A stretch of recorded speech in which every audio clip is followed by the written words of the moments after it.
রাজনীতির মঞ্চে নতুন মোড়, কিছু তিক্ততার মাঝে দেখা দিল সৌহার্দ্যের ইঙ্গিত।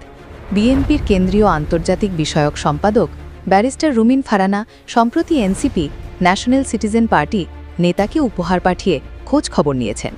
ব্রাহ্মণবাড়িয়ার বিজয়নগরের ছাতরপুর স্কুল মাঠে অনুষ্ঠিত উঠান বৈঠকে এনসিপি দক্ষিণাঞ্চলের মুখ্য সংগঠক হাসনাত আবদুল্লাহ জানিয়েছেন, রুমিনের পাঠানো উপহার ও খোঁজ খবর তিনি পেয়ে গেছেন। তিনি বলেন, রাজনীতিতে এটি একটি ইতিবাচক বার্তা। আমরা সহিংসতা চাই না, ভিন্নমত গণতন্ত্রকে শক্তি দেয়।